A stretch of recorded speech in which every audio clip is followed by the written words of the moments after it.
السلام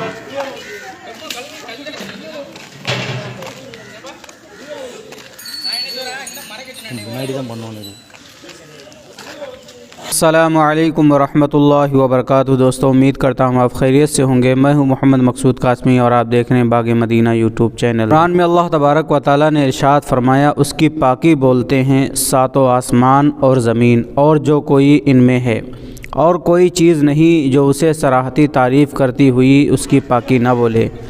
ہاں تم ان کی تسبیح نہیں سمجھتے، بے شک وہ حلم والا بخشنے والا ہے۔ اسی طریقے سے حضرت جابر بن سمرہ رضی اللہ عنہ سے روایت ہے، تاجدار رسالت صلی اللہ علیہ وسلم نے ارشاد فرمایا، میں اس پتھر کو پہچانتا ہوں جو میرے اعلان نبوت سے پہلے مجھے سلام کیا کرتا تھا۔ آپ اسکرین کے اوپر جو ویڈیو دیکھ رہے ہیں یہ سوشل میڈیا پر اس وقت خوب وائرل ہو رہی ہے۔ ماشاءاللہ کیا ہی خوبصورت نظارہ ہے۔ انسان اپنے رب سے کتنا دور ہے، مسجد آنے کو تیار نہیں ہے، نماز پڑھنے کو تیار نہیں ہے، دین کی بات سننے کو تیار نہیں ہے، لیکن ایک جانور ہے جس پہ کوئی بھی عبادت فرض نہیں، پھر بھی وہ اپنے پالنے والے کو بخوبی جانتا اور پہچانتا ہے۔ ایک ہاتھی کہیں سے نکلا جا رہا تھا، مسجد کو دیکھ کر رک گیا اور مسجد کے سامنے سجدہ کرنے لگا، جسے آپ دوستو اسکرین کے اوپر لگاتار دیکھ رہے ہیں۔ اللہ اکبر اللہ اکبر، کتنا ہی خوبصورت منظر ہے۔ مسلمانوں جاگ جاؤ، اپنے اعمال کو درست کر لو، اللہ کو راضی کر لو۔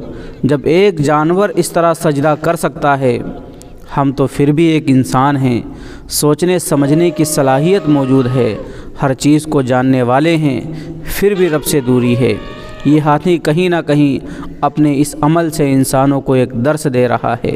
سچ ہے، قرآن میں اللہ تبارک و تعالیٰ نے جیسا ارشاد فرمایا کہ اس کی پاکی بولتے ہیں ساتوں آسمان اور زمین اور جو کوئی ان میں ہے۔ بڑا ہی دوستو ایک خوبصورت منظر تھا جو میں نے آپ حضرات کے سامنے بیان کیا کہ ایک ہاتھی دیکھیے مسجد کے سامنے رکتا ہے اور پھر سجدے میں گر جاتا ہے۔ دوستو اللہ تبارک و تعالیٰ سے ہم دعا کریں کہ اللہ تبارک و تعالیٰ ہم سب کو اپنی زیادہ سے زیادہ عبادت کرنے کی توفیق عطا فرمائیں۔ اور دوستو آپ کے اس کے متعلق کیا رائے ہے اپنا کمنٹ ضرور کریں۔ ساتھ ساتھ میں اگر پہلی بار ہمارے چینل کو دیکھ رہے ہیں تو چینل کو ضرور سبسکرائب کر لیں، بہت ہی مہربانی ہوگی۔